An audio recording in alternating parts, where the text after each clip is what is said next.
Today I'm making creme brulee. Let's cook. I love creme brulee, which is to say I love to eat creme brulee. But ever since I tried it for the first time, I thought I would love to be able to make this because it's really expensive to buy it at a restaurant. And I just never have gotten around to it because you need a kitchen torch for it. And a torch is something I didn't have. It's also something I wouldn't use very often in my kitchen, so I couldn't justify spending money on it. But my husband bought me one for Christmas. However, it was defective. It has a little gauge on here that's supposed to tell you how much butane you have loaded into the torch, and it doesn't say. So we missed the window of opportunity to return it, and we're stuck with it. But I think we can pretty safely use it. Just be careful not to load too much in at one time. So I'm gonna make some creme brulee. Stick around, see if I can succeed at this or not. The ingredients that you need for creme brulee are really straightforward. I've got sugar, 1 vanilla bean, sea salt flakes, whipping cream, 10 eggs, just the yolks, and then at the end you finish it off with a little more sugar that you're gonna burn on the top. We're gonna set the oven to 300 degrees.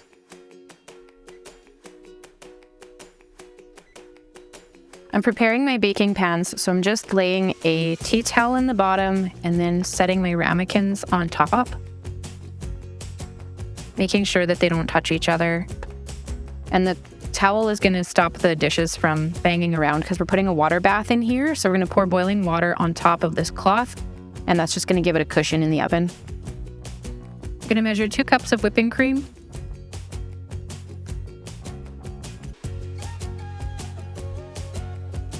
And then I'm going to combine this with my sugar and my salt in the pot.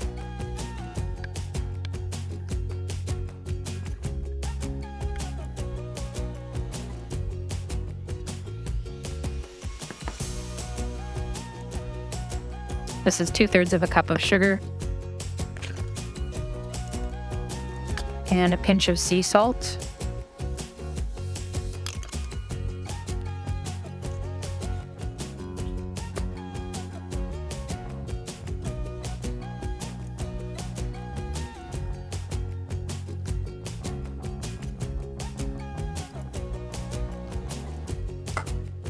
And then I'm going to scrape out the seeds from 1 vanilla bean.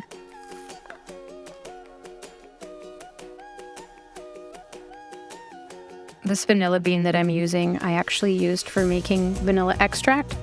So it's been soaking in alcohol for quite some time, but I know there's a lot of flavor still left in here. It's actually a lot easier to slice when it's been soaking, as opposed to using a totally dry vanilla bean. So just use the back of the knife and scrape all that good stuff out of the inside.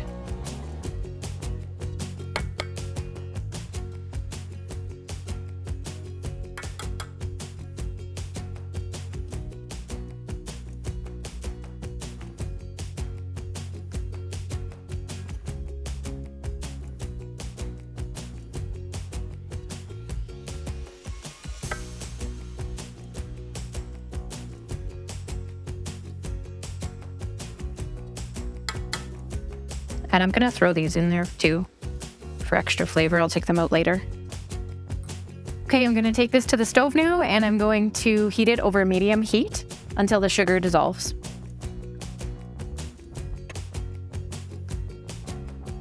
While the cream is heating, I'm going to separate my eggs. So I'm separating the yolks from the whites. I'm gonna save the whites for omelets later. I just need the yolks for the creme brulee.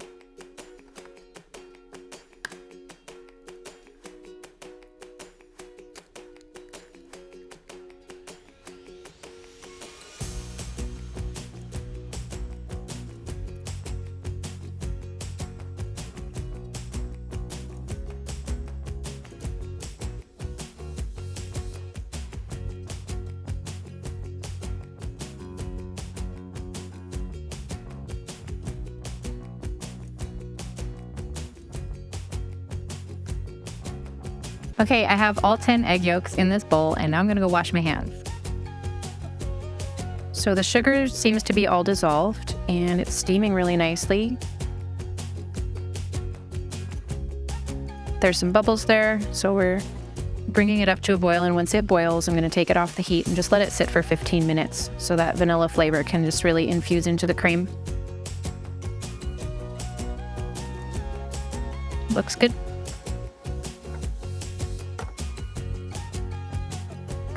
"15 minutes has passed, so I'm going to bring my cream over here with my vanilla. And I have 2 more cups of whipping cream here. I'm going to whisk it into the hot cream to cool it off.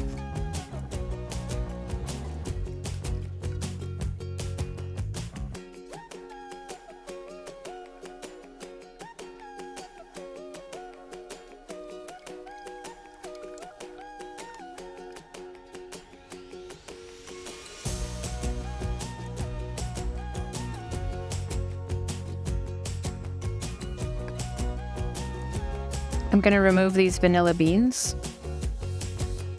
If I can find the other one. No, that's fine. I'll get it out later. Okay, now I'm going to whisk my egg yolks. And then I'm going to pour this cream mixture into my egg yolks. You want to do it that way so you don't end up with big chunks of cooked egg in your creme brulee. By pouring the cream into the egg, we're slowly tempering those egg yolks, bringing them up to a warmer temperature without cooking them.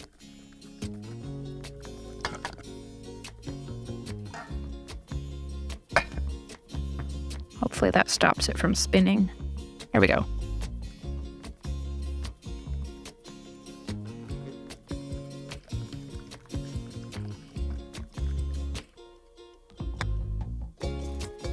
Here's the other bean.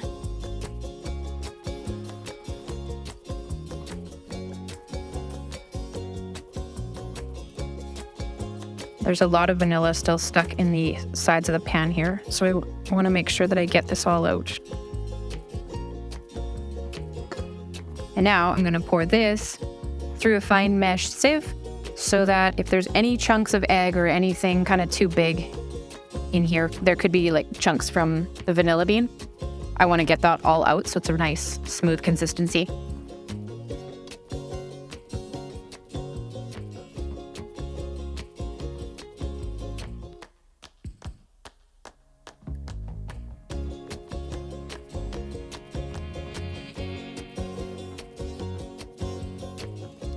I don't think I'm actually going to fit this all in here, so I'll do the rest back into the pot because I scraped all the chunks out of it anyway.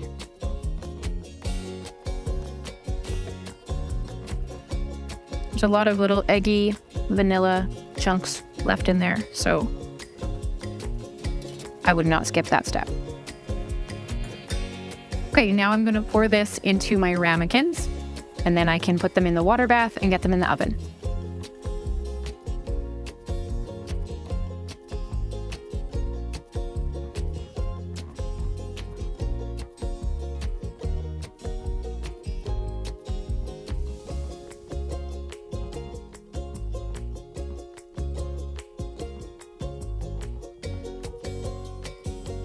I wasn't sure how full to fill these, and evidently I did not fill them enough. So I'll go back and top these off.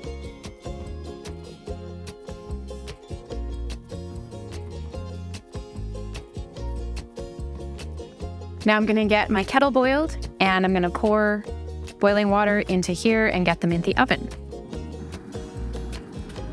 Now that my kettle is boiled, I'm going to take these to the oven, and then I will pour the boiling water into the pans once they're in the oven. You don't want to do the water first, because then you could risk burning yourself or spilling as you're carrying it to the oven.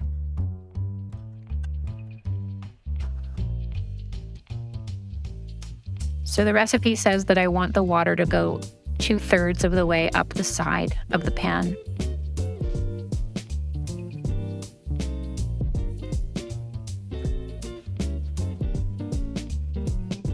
Now we're going to let it bake for 25 to 30 minutes. So we'll check it after 25 minutes. I guess it's supposed to just kind of jiggle a little bit still in the center when it's done.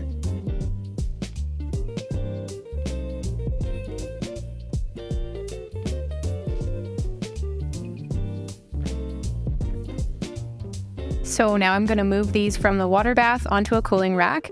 They're going to cool for 2 hours here at room temperature, and then I'm going to move them into the fridge. It says to do for 4 hours at least, but I'm just going to leave them overnight, and I'll finish them off tomorrow. I made a mess with this one with my tongs, so now I'm just using my mom hands to move them. Day 2. Okay, so these cooled overnight. They're cold, and it's time to caramelize the sugar on them. I'm only going to do one right now. I think I like my creme brulee better when it's a little warm, and I don't want to caramelize all of them because if they're not going to all get eaten right now, to store them, the sugar's probably going to get soggy, and that's definitely not what you want. You want it crispy when you hit it with your spoon. So I'm just going to do one. Hopefully I don't burn myself.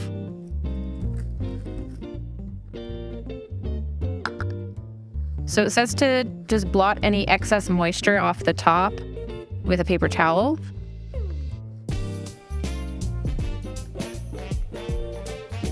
There's nothing there. And then a teaspoon of sugar on top.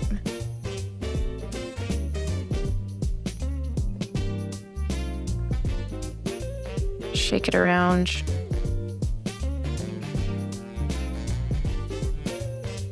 And then the extra sugar I'm supposed to just remove, I guess. So there we go. And then I'm going to wipe the sugar that's sticking to the edge of my dish. I'm going to wipe that off because I don't want that burning onto the side of the container.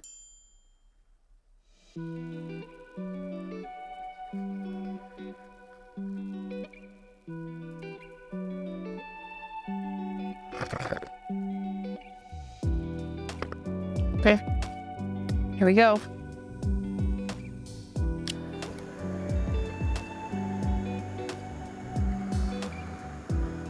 Should move that out of the way.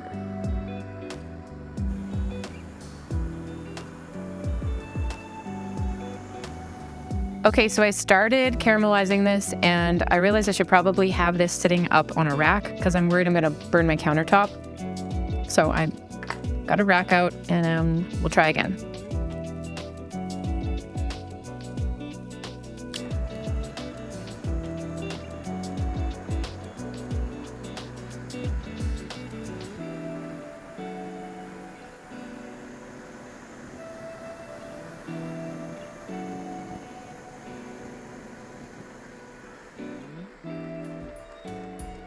After actually using the torch and caramelizing the sugar, I can see why they tell you to put it in the fridge before you serve it, just to cool the container down. And the custard got really quite bubbly underneath the top layer there. So I'm going to put it in the fridge, and maybe we'll roll a dice and see which kid gets to try the first one. Thanks for hanging out with me, watching while I experimented. Please like, subscribe, leave a comment, and let me know what things you're making lately, or if you're coming over so I can make some creme brulee for you. Bye.